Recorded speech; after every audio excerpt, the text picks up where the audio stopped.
notice I'm kind of in my orange shirt. Today's Labor Day, September the 5th, 2016. And I'm sitting in my office today by choice. Nobody's sticking a gun to my head. That's the nice thing about when you own your own company, is the fact that you get to do things when you want to do them. But it's Labor Day, and I thought I'd kind of put in a little video blog today.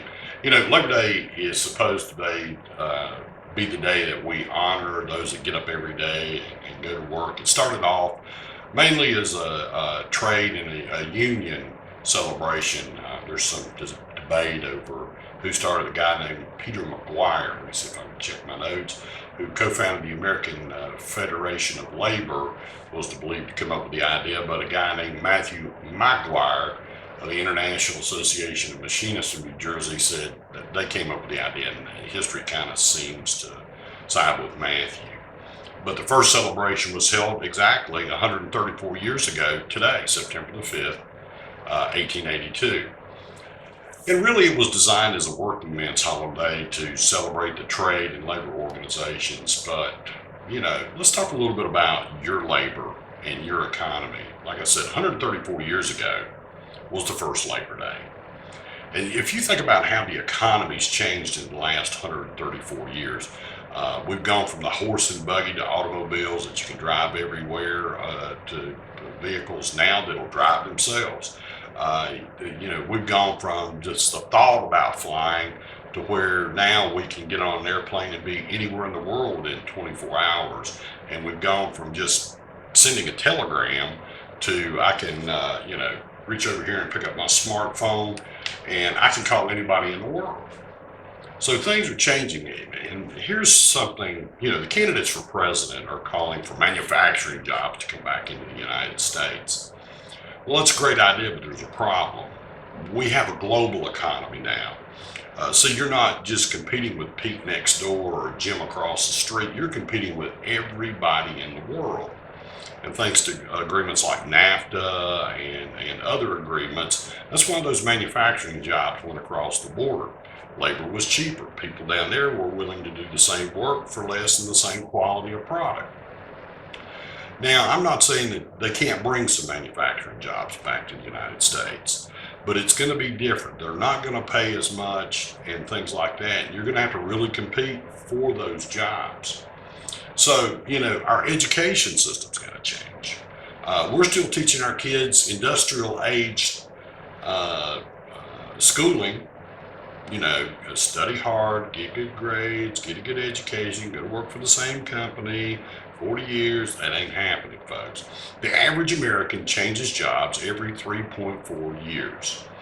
And the thing about it is, that's not really a long time to get your retirement account established. And generally what happens is people, when they leave the company, go somewhere else, they take their 401, they pay the taxes on it, they cash out, take a vacation, pay some bills, whatever.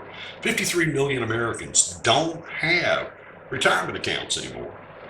They're going to be dependent on Social Security, and we all know how that's working out real well. Politicians need to fix the system, but they won't touch that dude with a 10-foot pole. It's like it's nuclear.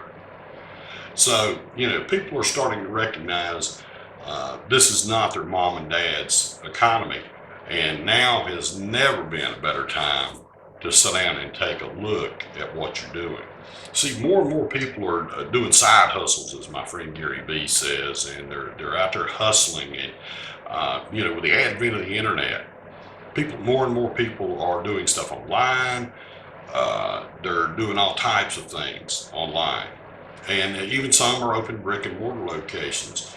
And people are starting to discover distribution programs like network marketing. Yes, I just said those two words that strike the fear in people's hearts. Most of the time when I say something about network marketing, people say, it's a pyramid scheme. Yeah, your job is a pyramid scheme. There's only one CEO and everybody's trying to get there, and it ain't going to happen. At least with network marketing, you're your own CEO with your own company.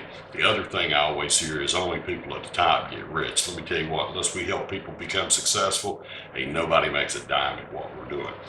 But companies are starting to recognize the power of network marketing when it comes to distribution of goods and services. Last year, network marketing distributed $182 billion in goods and services. $200 million in commissions was paid. Okay? So why do companies like network marketing as a distribution channel? Simple, it's cost. Unlike other conventional methods, with network marketing, companies have less marketing costs, less distribution costs. See, the marketing part is done by the distributors, especially with goods and services that need some explanation and some education. Okay, so we get paid to educate in that and enlighten people on products that need some explanation. As far as distribution, hey, it comes straight from the manufacturer. Get my hand over here so you can see it, to the consumer. 80% of cost of most goods and services is in distribution costs. So if it can come directly from the manufacturer to the end user, the company saves a ton of money. And those monies are paid out back to the distributors in the form of commissions. So on this Labor Day, while you're sitting there cramming that burger down your throat later on today, think about your job situation. Think about your economic future. See, if you're sitting around waiting for the government to fix your economic future, I'll put it nicely, you're screwed. Only you can fix your economic future. So if you've got questions or if I can help you, educate you more on network marketing, go to the website that I've got listed right down here, and it'll show you what I'm up to these days. We've got some great innovative products. We got a new platform that's out. God, man, I'm excited. These are great times to be in my business.